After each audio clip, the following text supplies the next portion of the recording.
उद्धव ठाकरेंच्या विधान परिषदेतील उपस्थितीची माहिती समोर आली आहे। ठाकरेंची 133 पैकी केवळ 42 दिवस विधान परिषदेत हजेरी होती। 4 वर्षात ठाकरेंची उपस्थिती केवळ 31.58% होती। दुसरीकडे राष्ट्रवादी काँग्रेसचे अमोल मिटकरी, राष्ट्रवादी काँग्रेसचे शशिकांत शिंदे आणि काँग्रेसचे राजेश राठोड यांनी त्यांच्या कार्यकाळात 90%हून अधिक उपस्थिती नोंदवली। ठाकरे, मिटकरी, शिंदे आणि राठोड हे विधान परिषदेतील निवृत्त झालेल्या 9 सदस्यांमध्ये होते। त्यांचा कार्यकाळ 13 मे रोजी संपला।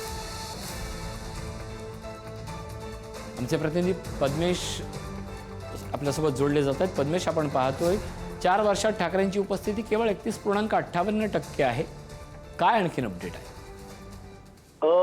नक्कीच ऋषी, आपण जर पाहिलं तर मागच्या 6 वर्षापासून उद्धव ठाकरे हे विधान परिषदेचे एक सदस्य होते आणि ते जवळपास 133 दिवसांपैकी फक्त 42 दिवसच हे विधान परिषदेमध्ये यायचे आणि सिटिंग बसायचे। आणि आपण पाहिलं तर जेव्हा ते मुख्यमंत्री होते तेव्हा त्यानंतर त्यांनी आपण पाहिलं तर विरोधात आले आणि विरोधात फक्त जेव्हा सिटिंग असायची तेव्हा आठवड्यातनं एकदा किंवा दोनदा हे उद्धव ठाकरे विधान परिषदेमध्ये होते। आणि जी आकडेवारी आता समोर आलेली आहे सूत्रांचे हवाले त्यानुसार फक्त 133 पैकी 42 दिवसच हे फक्त ते उपस्थित असायचे। आणि बाकीच्यांचा विचार केला तर जे बाकीचे 9 सदस्य हे जे आता रिटायर झाले त्यामध्ये अमोल मिटकरी यांची जी उपस्थिती आहे ती सर्वाधिक म्हणजे 95%हून अधिक त्यांची उपस्थिती विधान परिषदेमध्ये राहिली आहे। त्याचबरोबर शशिकांत शिंदे असतील, राजेश राठोड असतील, त्याचबरोबर नीरम गोरे असतील यांची देखील उपस्थिती नक्कीच एकूणच या सगळ्यावरनं अर्थातच सत्ताधारी आणि उभाटा शिवसेनेच्या विरोधकांना मात्र